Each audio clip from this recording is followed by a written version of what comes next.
Shalom saudara-saudara, dimanapun saja Anda berada, senang rasanya. Pada kesempatan ini kita boleh bertemu kembali melalui tayangan ini. Saya berharap dimanapun saja saudara berada, tetap dalam keadaan sehat, diberkati, dan tentunya tetap fokus pada kebenaran. Dalam kesempatan ini saya kembali rindu untuk memberikan ringkasan pelajaran sekolah Sabat. Dan pada pekan ini kita sudah masuk dalam pelajaran yang keempat, di triwulan yang ketiga tahun 2020 ini. Dan ringkasan yang ingin saya berikan adalah dalam bentuk 7 aplikasi dari pelajaran yang keempat ini. Mengapa saya lebih menekankan aplikasi?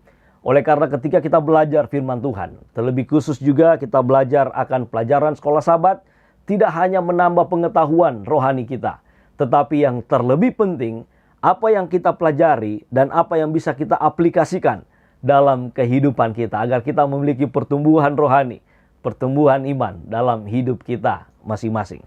Dan pada pekan ini kita sudah masuk dalam pelajaran yang keempat. Pelajaran yang keempat berjudul kuasa doa mengantarai untuk orang lain. Luar biasa. Sebelum saya lanjut, mari kita tunduk kepala dan kita berdoa. Tuhan di sorga, pada kesempatan ini kami akan mempelajari akan firman Tuhan lewat pelajaran sekolah Sabat, pelajaran yang keempat. Berikan kami hikmat dan pengertian, agar kami dapat memahami apa yang Tuhan kehendaki dalam hidup kami. Dan berikan kami kemampuan untuk dapat melakukan dan mengaplikasikan kehendak Tuhan ini dalam hidup kami masing-masing. Sertai dan bersama-samalah dengan kami Tuhan. Di dalam nama Yesus kami berdoa. Amin. Judul pelajaran kita yang keempat ini adalah kuasa doa mengantarai untuk orang lain. Kita lihat ayat tema dari pelajaran sekolah Sabat kita terdapat dalam Yakobus 5 ayat 16. Yakobus 5 ayat 16. Karena itu hendaklah kamu saling mengaku dosamu dan saling mendoakan supaya kamu sembuh. Doa orang benar, bila dengan yakin didoakan, sangat besar kuasanya. Luar biasa saudara-saudara dari ayat ini. Kalau kita membaca ayat ini, kita memaknai ayat ini lebih dalam lagi. Kita melihat ada 2 perintah yang Tuhan firmankan dalam ayat ini. Yang pertama, hendaklah kamu saling mengaku dosamu. Kalau saling berarti ada lebih dari satu orang ya. Saling mengaku dosamu. Saling mengampuni. Saling memaafkan satu dengan yang lain. Dan hal yang kedua adalah saling mendoakan. Inilah seperti yang kita lihat dalam judul tadi. Bagaimana kita mendoakan orang lain. Karena Tuhan memberikan perintah kepada kita. Hendaklah juga untuk saling mendoakan. Kita akan lihat 7 aplikasi dari pelajaran sekolah Sabat kita di pelajaran yang keempat ini. Aplikasi yang pertama yang saya ingin berikan, bisa juga saudara baca di layar ini. Berdoa dengan sungguh-sungguh akan membuat kita memberitakan Injil dengan berani dan percaya diri. Kita sudah pelajari beberapa pelajaran yang sebelumnya. Pentingnya kita menjadi saksi Tuhan. Pentingnya kita bersaksi dan pentingnya kita membagikan kabar baik ini. Sekarang kita lihat bagaimana supaya kita bisa membagikan hal ini dengan berani dan percaya diri. Karena hal ini membutuhkan keberanian. Hal ini juga membutuhkan kepercayaan diri.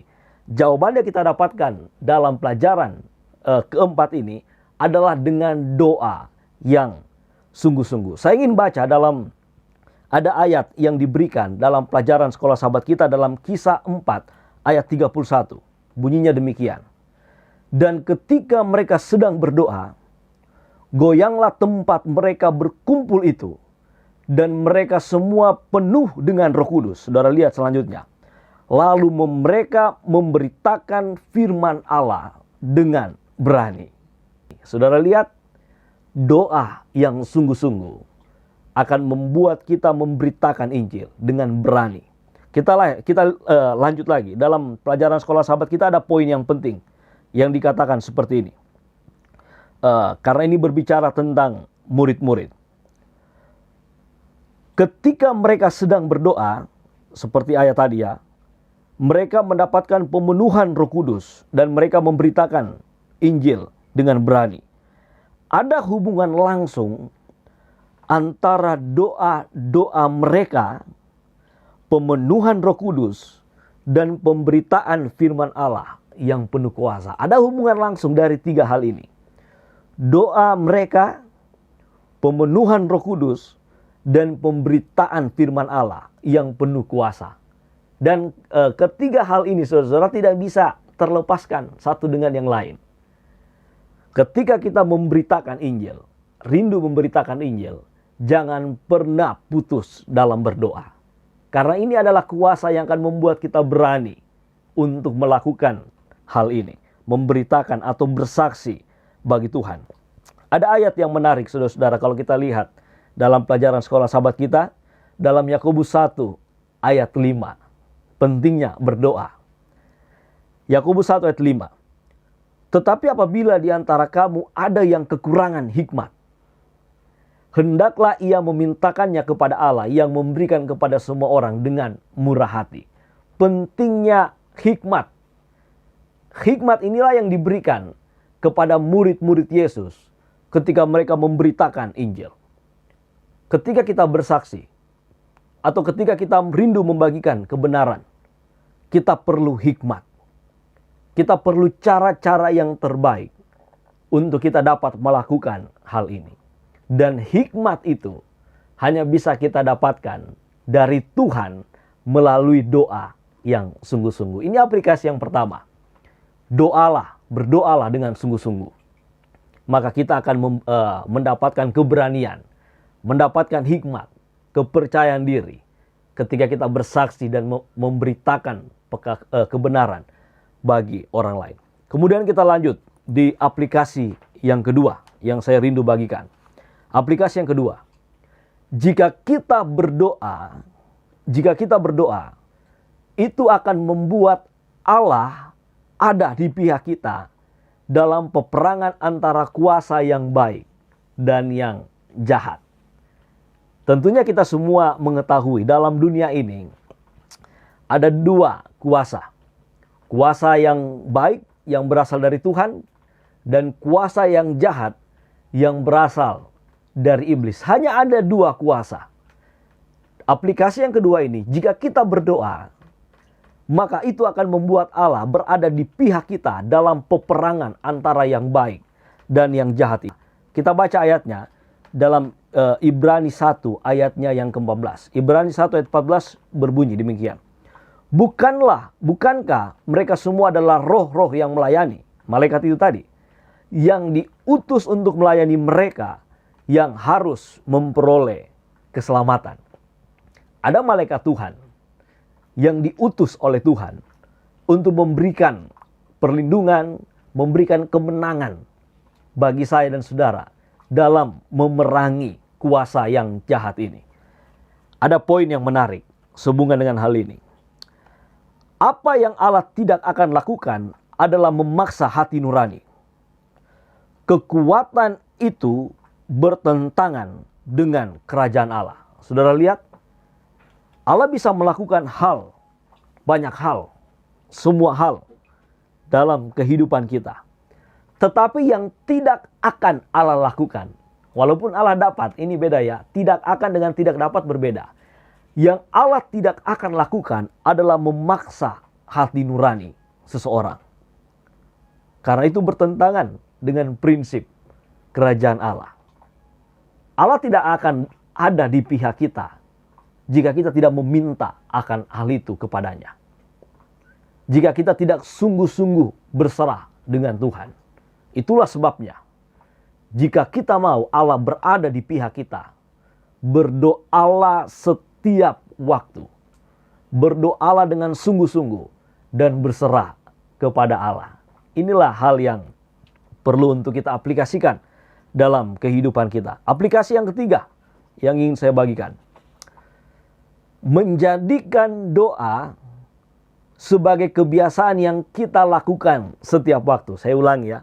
menjadikan doa sebagai kebiasaan yang kita lakukan setiap waktu, itu membuktikan kita sebagai seorang Kristen atau pengikut Kristus. Arti dari Kristen itu yang sejati. Mengapa demikian? Oleh karena doa sendiri adalah kebiasaan dari Yesus. Kristen artinya pengikut Kristus. Jika kita menjadi umat Kristen, menjadi umat pengikut Kristus, kita harus mengambil teladan dari Yesus. Dan salah satu teladan penting dari Yesus adalah doa menjadi kebiasaan Yesus setiap waktu. Kita bisa lihat ada beberapa ayat yang bisa saya bagikan bagaimana doa ini menjadi kebiasaan Yesus. Dalam Lukas 3:21, ketika Yesus juga dibaptis dan sedang berdoa, terbukalah langit. Yesus ketika dibaptis, ia memulaikan pekerjaan mesianiknya, misi penebusannya.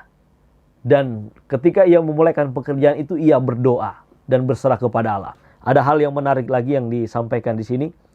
Kehidupan Yesus adalah salah satu persekutuan ilahi yang konstan dengan Bapanya. Kehidupan Yesus adalah salah satu persekutuan ilahi yang konstan dengan Bapanya. Doa adalah kebiasaan Yesus. Jika kita mengaku sebagai umat Kristus, pengikut Kristus, contohi teladan Yesus. Jadikan doa adalah kebiasaan dalam kehidupan kita sehari-hari. Aplikasi yang keempat yang ingin saya bagikan adalah ketika kita berdoa bagi orang lain, kita memberikan dukungan rohani kepada mereka untuk menang.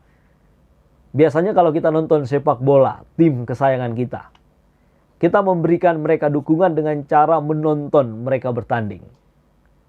Atau pertandingan olahraga yang lainnya. Kita memberikan dukungan, kita memberikan support kepada mereka yang bertanding. Sekarang bagaimana memberikan dukungan rohani kepada orang lain? Agar mereka kuat dalam menghadapi cobaan, tantangan. Kuat dalam pertempuran antara kuasa yang baik dan kuasa yang jahat. Adalah lewat dukungan doa. Jika kita berdoa bagi orang lain, kita memberikan dukungan rohani kepada mereka. Kita lihat ayatnya. Dalam Lukas 22 ayatnya yang ke-32 berbunyi demikian. Tetapi aku telah berdoa untuk engkau, supaya imanmu jangan gugur. Dan engkau jikalau engkau sudah insaf, kuatkanlah saudara-saudaramu. Ini merupakan perkataan Yesus. Doa Yesus untuk Petrus dalam menghadapi cobaan. Aku berdoa untuk engkau, supaya imanmu jangan gugur. Hal yang sama bisa kita lakukan dalam hidup kita. Kita berdoa untuk saudara kita, untuk sesama kita, untuk sahabat kita, agar iman mereka tidak gugur, agar mereka tidak jatuh ke dalam cobaan. Inilah dukungan rohani kepada mereka, kepada orang lain, jika kita rindu mereka untuk menang. Dan ini adalah teladan yang Yesus tinggalkan bagi kita semua. Ada poin yang penting di sini, yang sehubungan dengan dukungan Yesus bagi Petrus lewat doa. Setan memahami dengan baik potensi Petrus untuk memajukan kerajaan Allah. Saudara lihat, setan mengenal betul Petrus yang memiliki potensi untuk kemajuan pekerjaan Tuhan. Dia berencana melakukan segala yang mungkin untuk menghancurkan pengaruh positif Petrus bagi gereja Kristen.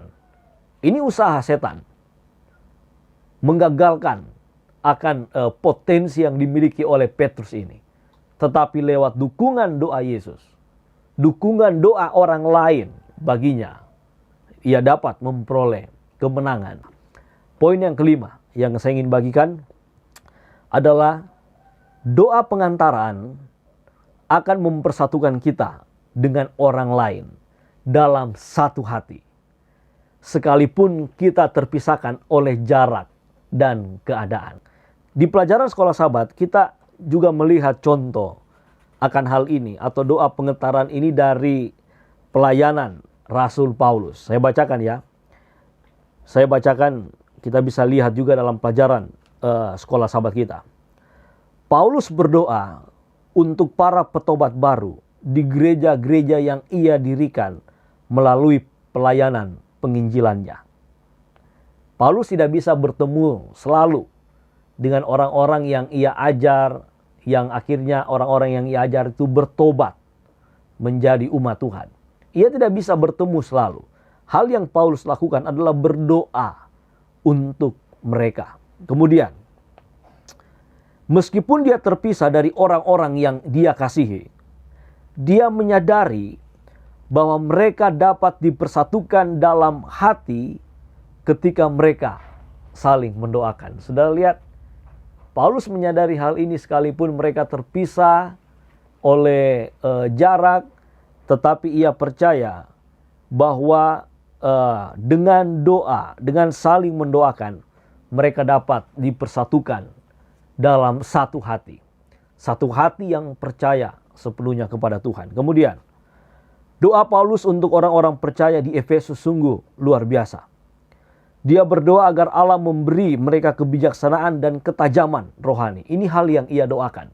Ia berdoa agar Allah memberikan kebijaksanaan dan ketajaman rohani, agar dia dapat atau agar Allah dapat menerangi pikiran mereka dengan kebenaran ilahi dan memberi mereka harapan akan kehidupan kekal. Saudara lihat, ketika kita berdoa bagi orang lain, tidak hanya kita memberikan dukungan rohani, tetapi ketika kita berdoa bagi orang lain, ketika kita menyerahkan sepenuhnya orang tersebut kepada Allah, itu membuktikan bahwa kita ingin agar apa yang kita percayai, apa yang kita rasakan dalam hati kita, kepercayaan kita kepada Tuhan dirasakan juga oleh orang lain. Itulah sebabnya doa dapat mempersatukan kita dalam satu hati dengan orang lain kepada Tuhan. Penting untuk kita aplikasikan, penting untuk kita saling mendoakan satu dengan yang lain. Kemudian aplikasi yang keenam. Ketika kita berdoa untuk meminta pertolongan kepada Tuhan, akan ada kuasa yang tidak terlihat yang akan bekerja bagi kita. Dalam pelajaran sekolah sahabat kita juga, dalam pelajaran keempat ini, ada pelajaran yang menarik dari kisah Daniel yang tercatat dalam kitab Daniel pasalnya yang ke-10. Saya bacakan ya. Dikatakan seperti ini. Babel dikalahkan oleh Media dan Persia. Kalau kita baca dalam Daniel pasal 10. Tetapi orang-orang Yahudi masih tetap dalam perbudakan. Daniel berpuasa dan berdoa selama 3 pekan. Saudara lihat ini. Daniel berpuasa dan berdoa selama 3 pekan. Dia sungguh-sungguh menjadi pendoa syafaat bagi rakyatnya. Hal yang dilakukan Daniel adalah menjadi pendoa syafaat yang sungguh-sungguh bagi bangsanya, bagi rakyatnya. Seperti yang saya katakan tadi, ketika kita merasa kita memiliki banyak kekurangan, ada hal yang tidak dapat kita lakukan bagi orang lain atau bagi menjangkau orang lain, tetapi doa dapat melakukan hal tersebut. Saudara lihat selanjutnya, ketika Daniel berdoa, Mikael atau Yesus yang Maha Kuasa turun dari sorga untuk mengalahkan kekuatan neraka. Meskipun kita mungkin tidak melihatnya, Yesus sedang bekerja untuk menjawab doa-doa syafaat kita. Dia adalah juru selamat yang perkasa. Tidak satu pun dari doa kita yang luput dari perhatiannya. Luar biasa sekali, saudara-saudara. Pelajaran kita menyampaikan hal demikian. Luar biasa sekali. Kuasa, sekalipun kita tidak melihat kuasa itu, tetapi ada kuasa Tuhan yang sementara bekerja untuk kita. Hal itu dia lakukan dalam pengalaman Daniel ketika Daniel berdoa bagi bangsanya. Tentunya hal yang sama juga, saudara-saudara, berlaku untuk saya dan saudara. Mari kita menjadi pendoa syafaat bagi orang lain. Tidak hanya untuk diri kita, tetapi juga untuk orang lain. membuktikan kasih kita tidak hanya kepada Tuhan, tetapi juga kita mengasihi orang lain, sama seperti kita mengasihi diri kita sendiri. Aplikasi yang terakhir yang ingin saya berikan adalah hal penting dalam berdoa adalah fokus doa kita. Ketika kita berdoa ada hal yang penting, yaitu fokus doa kita yang kita sampaikan dengan sepenuh hati dan spesifik. Perlu kita perhatikan dalam bagian doa kita adalah fokus doa kita yang harus kita sampaikan dengan sepenuh hati dan spesifik, saudara-saudara. Saya bacakan pelajaran kita ya, pada pelajaran keempat ini. Dikatakan demikian. Doa bukanlah kerinduan yang samar akan jiwa. Ini menyampaikan kepada Allah permintaan khusus. Ada fokus doa kita. Ada hal yang kita sampaikan secara spesifik. Kita lihat contohnya dalam pelajaran sekolah sahabat. Yesus berdoa secara khusus untuk murid-muridnya. Artinya Yesus berdoa bagi murid-muridnya. Rasul Paulus berdoa dengan sangat khusus untuk orang Kristen di Efesus, Filipi, dan Kolose. Dan juga untuk rekan-rekannya yang muda seperti Timotius, Titus, Yohanes, dan Markus. Ada hal yang menjadi fokus doa mereka. Kita baca dalam Ayub 16 ayat 21. Ini pelajaran yang memberikan kita pengertian lebih dalam akan fokus doa kita. Ayub 16 ayat 21. Supaya ia memutuskan perkara. Sudah lihat ini. Supaya ia memutuskan perkara antara manusia dengan Allah dan antara manusia dengan sesamanya. Perkara antara manusia dan Allah dan antara manusia dan sesamanya. Ada perkara. Ada hal yang khusus yang kita doakan. Saudara bisa mengerti ini ya. Dalam 1 Samuel 12 ayat 23. Ayat yang berikut. 1 Samuel 12 ayat 23. Dikatakan seperti ini. Mengenai aku, jauhlah daripadaku untuk berdosa kepada Tuhan. Sudah lihat Samuel katakan hal seperti ini. Jauhlah daripadaku untuk berdosa kepada Tuhan. Apa yang menjadi dosa kepada Tuhan?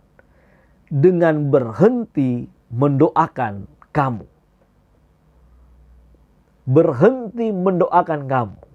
Aku akan mengajarkan kepadamu jalan yang baik dan lurus. Saudara lihat, Samuel merasa ketika ia berhenti mendoakan orang lain, itu adalah dosa kepada Tuhan. Bisakah kita merasakan hal yang sama, saudara-saudara? Ketika kita hanya menuntut sesuatu dari Tuhan hanya untuk diri kita. Kita memiliki keegoisan rohani. Saudara, mari kita merasakan hal yang sama. Ketika kita tidak mencoba memahami perasaan orang lain. Perasaan sahabat-sahabat kita. Pentingnya mereka juga dekat dengan Tuhan. Sehingga kita berhenti mendoakan mereka. Penting kita merasakan hal yang sama. Bahwa itu adalah dosa kepada Tuhan. Untuk itu mari kita aplikasikan pelajaran ini. Selalu mendoakan orang lain. Menjadi pengantara dalam doa antara orang lain. Dan juga Tuhan. Ada kesimpulan yang ingin saya berikan dalam pelajaran ini. Penting saudara-saudara, saya bacakan, ada hal yang baik untuk saya bacakan di sini ya. Ketika kita berdoa untuk orang lain, kita menjadi saluran berkat Allah bagi mereka. Kita menjadi saluran berkat. Sama halnya kita menjadi pipa yang menghubungkan aliran berkat itu, aliran air. Kita menjadi saluran berkat dari Allah bagi orang lain. Saya mendorong kita semua agar sekurang-kurangnya 7 aplikasi ini dapat kita terapkan dalam kehidupan kita sehari-hari, agar kita lebih merasakan akan kuasa doa itu. Dan kita juga bisa menjadi pendoa syafaat bagi orang lain untuk lebih dekat kepada Tuhan. Saya tutup pembahasan kita pada saat ini. Mari kita tunduk kepala dan kita berdoa. Terima kasih banyak Tuhan, oleh karena Engkau memberkati dan bersama-sama dengan kami dalam pembahasan pelajaran Sekolah Sahabat pada saat ini. Kami mendapatkan hal yang penting Tuhan. Bagaimana doa memiliki kuasa. Dan bagaimana dalam kehidupan kami sebagai umat-Mu menjadikan doa ini adalah kebiasaan kami setiap waktu. dan bagaimana kami belajar pentingnya juga untuk mendoakan orang lain. Mampukan kami untuk kami dapat menerapkan ini Tuhan dalam kehidupan kami. Kami lakukan hal ini hanya untuk kemuliaan Tuhan. Hamba-Mu berdoa bagi saudara-saudara yang menyaksikan tayangan ini. Tambah-tambahkan semangat rohani Tuhan. Tambah-tambahkan kesehatan. Tambah-tambahkan kesetiaan. Agar kami selalu bersatu dalam satu hati untuk memuliakan Tuhan. Percaya selalu kepada Tuhan. Dan kami dapat memperoleh kemenangan. Pimpin kami semua dalam setiap aspek kehidupan kami. Keluarga, pekerjaan, dan pelayanan kami. Kiranya Tuhan selalu ada dalam hidup kami. Terima kasih Tuhan, pertemukan kami di waktu mendatang. Dalam nama Tuhan Yesus kami berdoa. Amin. Shalom saudara-saudara. Tetap fokus pada kebenaran. Tuhan memberkati.